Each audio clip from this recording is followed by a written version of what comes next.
जय हिंद। आज हम लोग बिल्कुल बेसिक से नंबर सिस्टम के बारे में पढ़ेंगे। नंबर सिस्टम का मतलब हो गया संख्या पत्ती। नंबर सिस्टम में सबसे पहले हम लोग क्लासिफिकेशन ऑफ नंबर्स के बारे में पढ़ेंगे, संख्याओं का वर्गीकरण। देखिए, किसी भी नंबर्स को लिखने के लिए हमें 10 डिजिट की जरूरत होता है। डिजिट का हिंदी होता है अंक। ये होता है 0 से लेकर 9 तक, ये कुल 10 हुआ। यही 10 डिजिट की सहायता से हम लोग किसी भी संख्या को लिखते हैं। जैसे नंबर्स, मान लीजिए अगर हमको 23 लिखना है तो 2 और 3 को मिला देंगे तो 23 हो गया। तो ये 2 अंक की संख्या हुआ, क्योंकि डिजिट का हिंदी अंक होता है, तो ये 2 अंक की संख्या हो गया, या 2 डिजिट की संख्या भी बोल सकते हैं। जैसे 1 अंक की बड़ी संख्या, तो 1 अंक की बड़ी संख्या 9 होता है। उसी प्रकार 2 अंक की छोटी संख्या, तो 2 अंक की छोटी संख्या 10 होता है। बड़ी संख्या कहेगा जितना अंक का, उतना अंक में हम लोग 9 लेंगे। जितना अंक कहेगा बड़ा संख्या में, उतना हम लोग 9 लेंगे। और छोटी संख्या कहेगा तो पहले हम लोग 1 लेते हैं और जितना बच जाए उतना 0 बैठाते हैं। या 2 अंक की बड़ी संख्या, तो बड़ी संख्या बोल रहा है तो हम लोग 2 को 9 ले लेंगे, 999। या 3 अंक की सबसे छोटी संख्या कह रहा है तो हम लोग एक लेंगे छोटी संख्या में लिखने के लिए, और 3 अंक की बोल रहा है तो 2 0 बैठाएंगे। ये 3 अंक की हो गया, 1 अंक, 2 अंक और 3 अंक की संख्या। तो बड़ी संख्या जब भी कहेगा, जितना अंक की बड़ी संख्या कहेगा उतना हम लोग 9 लेंगे। जैसे 5 अंक की बड़ी संख्या, तो हम लोग 5 को 9 ले लेंगे, 5 9 ले लेंगे, 5 अंक की बड़ी संख्या। अगर कहेगा कि 5 अंक की छोटी संख्या, तो 1 1 ले लेंगे और उसके बाद में 4 को 0 बिठा देंगे। तो ये 5 अंक की छोटी संख्या हो गया। इसके बाद हम लोग पढ़ेंगे नंबर लाइन, जिसे हिंदी में बोलते हैं हम लोग संख्या रेखा। संख्या रेखा में मिड में, बीच में 0 होता है। उसके दाहिने तरफ हम लोग पॉजिटिव संख्या लेते हैं, 1 2 3 4 इंफिनिटिव तक। और ये जो डिस्टेंस होता है 0 से 1, 1 से 2, 2 से 3, ये सबका बराबर होता है। ठीक उसी प्रकार 0 के ये बाएं तरफ हम लोग माइनस में लेंगे, और ये भी समान डिस्टेंस का होगा। जैसे 0 से जितना डिस्टेंस ये है -1 का, उतना ही -1 से -2 का डिस्टेंस है। ये बराबर डिस्टेंस होता है। इसके बाद हम लोग आगे पढ़ते हैं। देखिए, जिस संख्या को हम लोग संख्या रेखा पे दर्शाते हैं उसे वास्तविक संख्या कहते हैं, और जिसे संख्या रेखा पे हम लोग नहीं दर्शा सकते उसे इमेजिनरी नंबर, काल्पनिक संख्या कहते हैं। तो जो संख्या रेखा पर ये नंबर लिखा हुआ है, ये सब वास्तविक संख्या है। वास्तविक संख्या को ही हम लोग संख्या रेखा पर दर्शा सकते हैं।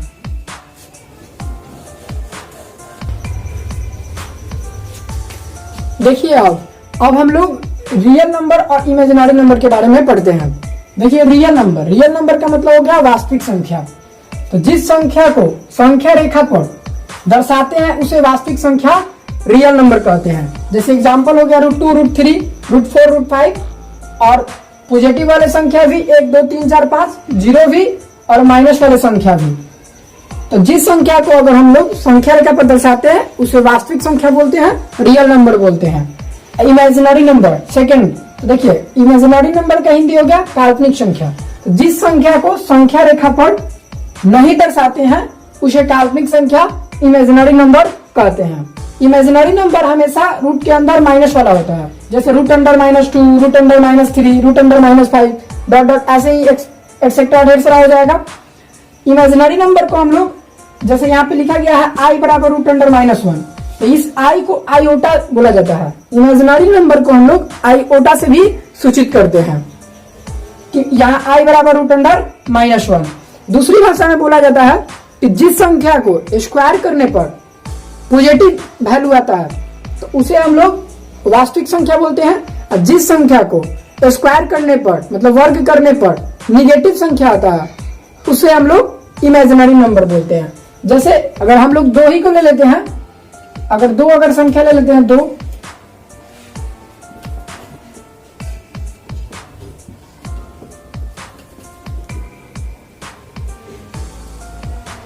अगर हम 2 संख्या ले लेते हैं, अगर इसका स्क्वायर करते हैं तो देखिए 4 वैल्यू आया।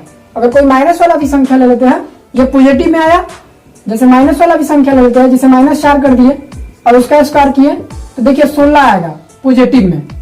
तो जिस संख्या को स्क्वायर करने पर पॉजिटिव वैल्यू आता है उसे हम लोग रियल नंबर बोलते हैं, और जिस संख्या को स्क्वायर करने पर निगेटिव वैल्यू आता है उसे इमेजिनरी नंबर बोलते हैं। जैसे एग्जांपल्स इमेजिनरी नंबर का देखिए, अगर हम रूट अंडर 5, जो रूट अंडर मान लीजिए 5 है, अगर हम इसका स्क्वायर करते हैं तो स्क्वायर से ये रूट खत्म हो जाएगा और बचेगा क्या, केवल -5। तो देखिए यहां हम इस संख्या को स्क्वायर किए तो माइनस में संख्या आया, निगेटिव आया। क्या आया आपका, निगेटिव आया, NEG निगेटिव। ये निगेटिव वैल्यू आ गया तो ये संख्या काल्पनिक संख्या होगा। अगर हम एक और एग्जांपल ले लेते हैं, जैसे मान लीजिए रूट अंडर अगर हम -3 है, इसका अगर हम स्क्वायर करते हैं तो स्क्वायर से रूट खत्म होता है और ये आएगा क्या, -3। तो देखिए स्क्वायर करने पर माइनस में आया ना, निगेटिव वैल्यू आया ना, तो ये संख्या काल्पनिक संख्या हो गया। इसे हम लोग आयोटा से सूचित करते हैं। यहाँ पे आयोटा आई बराबर रूट अंडर -1, इसको ऐसे भी लिख सकते हैं, आई स्क्वायर बराबर -1, इसको ऐसे भी लिख सकते हैं। इस संख्या को हम लोग ऐसे भी लिख सकते हैं, दोनों तरफ वर्क कर दीजिए। तो यहाँ पे आई का स्क्वायर करेंगे तो आई स्क्वायर आ जाएगा, और इसका अगर स्क्वायर करते हैं तो ये रूट भाग जाएगा तो -1 आ जाएगा। या दूसरी भाषा में बोला जाए तो जब रूट हटता है इधर का तो इस पे स्क्वायर चढ़ेगा, ये रूट हटेगा तो इधर स्क्वायर चढ़ेगा, ऐसे भी समझा जा सकता है।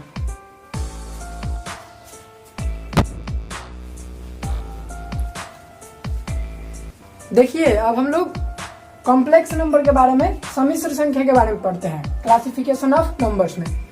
क्लासिफिकेशन ऑफ नंबर्स में जो सम्मिश्र संख्या है वो रियल नंबर और इमेजिनरी नंबर का सम होता है।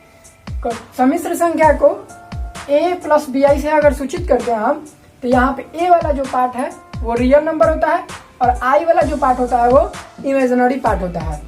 अगर हम इसका मैग्नीट्यूड निकालते हैं तो रूट मॉड z लेते हैं तो रूट अंडर यहाँ a का स्क्वायर कर देते हैं और प्लस फिर b का स्क्वायर कर देते हैं।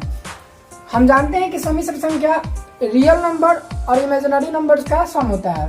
तो कॉम्प्लेक्स नंबर को हम लोग दो पार्ट में बांटते हैं, एक रियल नंबर में और दूसरा इमेजिनरी नंबर में। रियल नंबर मतलब वास्तविक संख्या और इमेजिनरी मतलब काल्पनिक संख्या। वास्तविक संख्या आप जानते हैं कि जिस संख्या को संख्या रेखा पर हम लोग दर्शाते हैं उसे हम लोग वास्तविक संख्या कहते हैं, और जिस संख्या को हम लोग संख्या रेखा पर नहीं दर्शाते हैं उसे हम लोग काल्पनिक संख्या इमेजिनरी नंबर बोलते हैं। दूसरा पहचानने का तरीका है कि वास्तविक संख्या, जिस संख्या को हम लोग स्क्वायर करने पर, वर्ग करने पर अगर पॉजिटिव संख्या आ जाता है तो उसे हम लोग वास्तविक संख्या कहते हैं। जैसे यहाँ देखिए माइनस अगर 2 का स्क्वायर भी करते हैं हम लोग तो प्लस में 4 आ रहा है, तो ये रियल नंबर को दर्शाता है।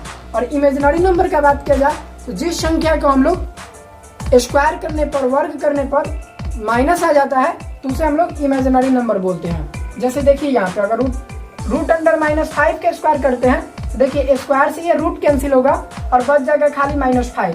तो ये देखिए स्क्वायर करने के बावजूद भी ये माइनस आया, तो इसलिए हम लोग इसे इमेजिनरी नंबर बोलते हैं। इमेजिनरी नंबर को हम लोग आईओटा से सूचित करते हैं,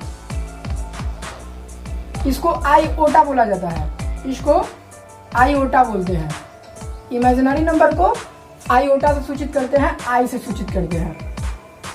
ठीक, इसके बाद हम लोग देखेंगे इमेजिनरी नंबर हम लोग आगे की क्लास में पढ़ते हैं, और रियल नंबर देखिए हम लोग रियल नंबर में हम लोग नीचे पढ़ते हैं। रियल नंबर में हम लोग natural number, whole number, rational number, irrational number, integer, even number और ऑड नंबर, कितना सारे के बारे में पढ़ा जाता है। तो देखिए फर्स्ट आया नेचुरल नंबर। नेचुरल नंबर का मतलब हो गया प्राकृतिक संख्या, या इसे प्राकृतिक संख्या भी बोलते हैं। प्राकृतिक संख्या या प्राकृतिक संख्या। प्राकृतिक संख्या होता है गिनती की संख्या को प्राकृतिक संख्या कहते हैं। गिनती के जो संख्या होता है उसे हम लोग प्राकृतिक संख्या कहते हैं। और गिनती की संख्या 1 से स्टार्ट होता है, 1 2 3 4 5 6 डॉट डॉट ढेर सारा होता है इंफिनिटिव तक, तो इसे हम लोग प्राकृतिक संख्या कहते हैं। प्राकृतिक संख्या में देखिए यहाँ प्लस इंफिनिटिव लिखे हैं। प्राकृतिक संख्या में निगेटिव संख्या नहीं होता है, केवल पॉजिटिव संख्या होता है और इसमें जीरो इन्वॉल्व नहीं रहता है। देखिए होल नंबर, होल नंबर का हिंदी होता है पूरा संख्या या पूर्ण संख्या। देखिए गिनती की संख्या को शून्य शामिल कर देने से, गिनती की संख्या में अगर हम लोग शून्य शामिल कर देते हैं तो जो संख्या प्राप्त होता है उसे पूर्ण संख्या कहते हैं। देखिए गिनती की संख्या 1 2 3 से स्टार्ट होता है, या 1 2 3 4 5 6 7 इंफिनिटिव, और उसमें अगर हम लोग शून्य शामिल कर देते हैं तो हम लोग इसे होल नंबर पूर्ण संख्या कहते हैं। और ये भी प्लस इंफिनिटिव लिखे हैं क्योंकि होल नंबर में भी, पूर्ण संख्या में भी पॉजिटिव वाला संख्या होता है, धन वाला संख्या होता है, निगेटिव नहीं होता। इसके बाद हम लोग आगे पढ़ते हैं।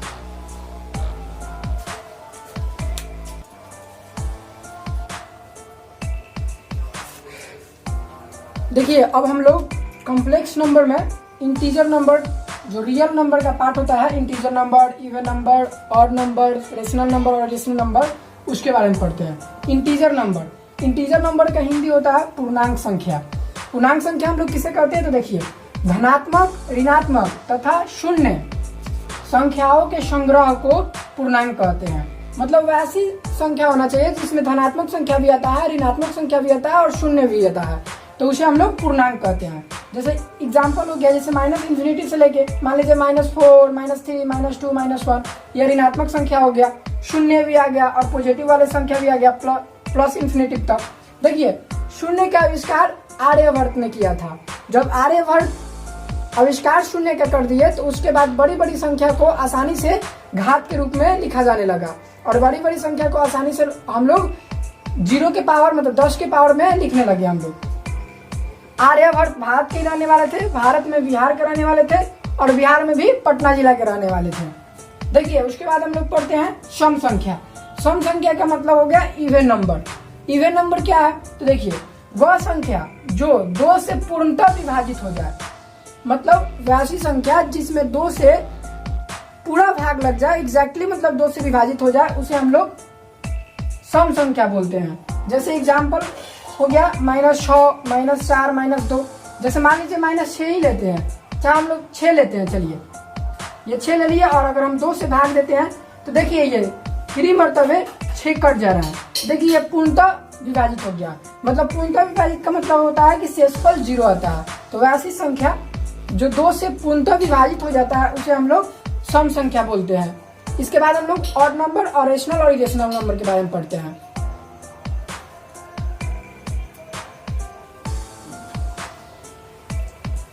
देखिए अब हम लोग ऑड नंबर, रेशनल नंबर और इरेशनल नंबर के बारे में पढ़ते हैं। देखिए ऑड नंबर का मतलब हो गया विषम संख्या। ये बोल रहा है कि वह संख्या जो 2 से पूर्णतः विभाजित नहीं हो उसे विषम संख्या कहते हैं। मतलब वह संख्या जो 2 से पूर्णतः विभाजित नहीं होता है उसे हम लोग ऑड नंबर कहते हैं। कहने का मतलब है जैसे 1 हो गया, 3 हो गया, 5 हो गया, 7 हो गया। अगर मान लीजिए अगर हम 3 में डिवाइड करते हैं अगर 2 से, एक मरतबे 2 जाएगा, और देखिए यहाँ पे शेष 1 बच गया, पूर्णतः विभाजित नहीं हुआ। तो वैसी संख्या जो 2 से पूर्णतः विभाजित नहीं होता है उसे हम लोग ऑड नंबर बोलते हैं, विषम संख्या बोलते हैं। उसके नीचे है रेशनल नंबर, परिमेय संख्या।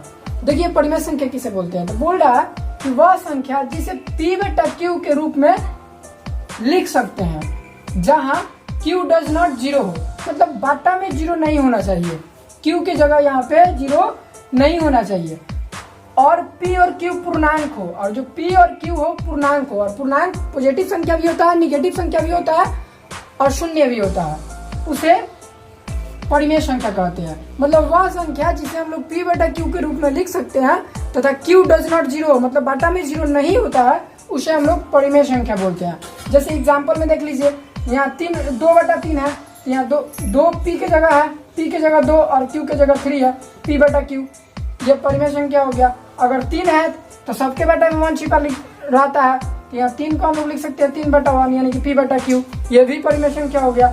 यहाँ -5 है, -5 इसके बटा में भी 1 छिपा हुआ है, ये भी देखिए p की जगह -5 और q की जगह 1, ये भी p/q के रूप में हो गया, वो भी परिमेय संख्या हो गया।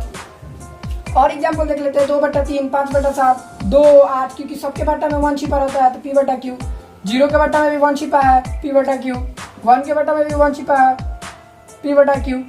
और ये जो रूट वाली संख्या है जो रूट वाला संख्या होता है, अगर वो पूर्ण वर्ग होता है, उसका जिस संख्या का पूर्ण वर्ग निकलता है वो भी परिमेय संख्या में होता है। जैसे √4 है, ये पूर्ण वर्ग है, इसका वर्गमूल 2 होता है।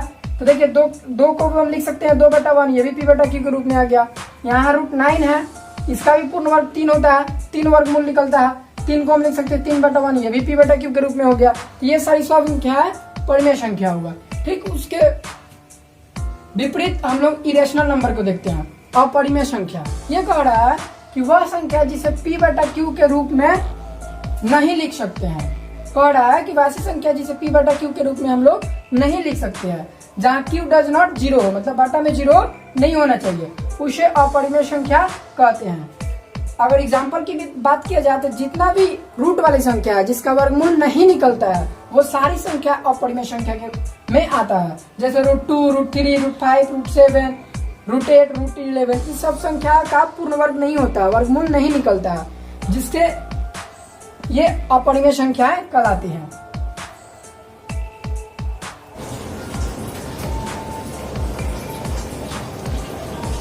देखिए अब हम लोग प्राइम नंबर्स और कंपोजिट नंबर के बारे में पढ़ते हैं। प्राइम नंबर का मतलब हो गया आभास संख्या, इसे रूट संख्या भी बोलते हैं। देखिए अब ये क्या होता है, वह संख्या जो केवल एक और स्वयं से ही विभाजित होता है, उस किसी दूसरी संख्या से नहीं, उसे आभास संख्या कहते हैं। कह रहा है कि वह संख्या जो केवल एक और स्वयं से ही विभाजित होता है, किसी दूसरी संख्या से नहीं, उसे हम लोग आभास संख्या बोलते हैं। जैसे एग्जाम्पल हो गया 2, देखिए 2 में भाग 1 से लग सकता है और स्वयं 2 से लग सकता है। 3 में जो भाग है 1 से लग जाएगा और स्वयं ये 3 से विभाजित हो सकता है। उसी प्रकार 5 है, केवल 1 से विभाजित होगा और 5 से विभाजित होगा। इसके दूसरी भाषा में समझा जाए तो आभास संख्या उस संख्या को कहते हैं जिसका केवल 2 गुणनखंड हो, एक 1 होता है और एक स्वयं होता है। एक होता है, एक 1 होगा और एक स्वयं होगा, इटसेल्फ होगा। जैसे देखिए यहाँ पे 2 ही है तो 2 का एक गुणनखंड 1 हो गया, वो खुद हो गया, इटसेल्फ 2 हो गया। 3 का एक 1 हो गया और एक स्वयं हो गया 3। तो वह संख्या जो केवल एक से और अपने से विभाजित होता है उसे हम लोग आभास संख्या बोलते हैं, प्राइम नंबर बोलते हैं। ठीक, अब देखिए हम लोग कंपोजिट नंबर के बारे में पढ़ते हैं। कंपोजिट नंबर को हम लोग भाज्य संख्या या संयुक्त संख्या बोलते हैं। देखिए ये क्या कह रहा है, वह संख्या जो एक स्वयं तथा अन्य संख्याओं से भी विभाजित हो जाए उसे आभास संख्या कहते हैं। मतलब बोल रहा है कि वह संख्या जो एक से भी विभाजित हो जाए, स्वयं से भी और अन्य संख्याओं से भी विभाजित हो जाए, उसे हम लोग आभास संख्या बोलते हैं, उसे हम लोग भाज्य संख्या बोलते हैं। जैसे एग्जाम्पल 4 हो गया, देखिए 4 का एक गुणनखंड है, 1 से विभाजित हो जाएगा, ये स्वयं से विभाजित हो जाएगा 4 से, और एक दूसरी संख्या 2 से विभाजित हो जाएगा। 6 है, 6 देखिए 1 से विभाजित हो जाएगा, स्वयं से विभाजित हो जाएगा स्वयं, और 3 से विभाजित हो जाएगा और 2 से विभाजित हो जाएगा। 8 है, 1 से विभाजित हो जाएगा, स्वयं से विभाजित हो जाएगा, और अन्य संख्या 2 से विभाजित हो जाएगा, अन्य संख्या 4 से विभाजित हो जाएगा। अगर दूसरी भाषा में समझा जाए तो भाज्य संख्या कंपोजिट नंबर वह होता है जिसका मोर देन 2 फैक्टर्स होता है, मतलब 2 से ज्यादा गुणनखंड होता है, कम से कम 3 होना चाहिए, 3 या 3 से अधिक। यहाँ लिखा गया है नोट में, जिसका 2 से अधिक गुणनखंड हो, मोर देन 2 फैक्टर, तो वैसे संख्या को हम लोग कंपोजिट नंबर बोलते हैं। देखिए यहाँ पे प्राइम नंबर सबसे छोटा संख्या प्राइम नंबर का 2 होता है, और वो भी इवन प्राइम नंबर होता है। सबसे छोटा इवन प्राइम नंबर 2 होता है, और प्राइम नंबर में सबसे छोटा भी 2 ही होता है।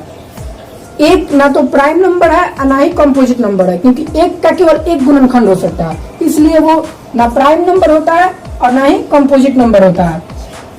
और इवन ये भाज्य संख्या में कंपोजिट नंबर में सबसे छोटा भाज्य संख्या 4 होता है, और इवन भाज्य संख्या है। इवन अगर भाज्य संख्या पूछा जाए सबसे छोटा तो 4 होता है, अगर ऐसे भी पूछा जाए कि सबसे छोटा भाज्य संख्या क्या है तो 4 होता है। अब इसके आगे के क्लासों में हम लोग देखेंगे। विशेष आज इतना ही तक। जय हिंद।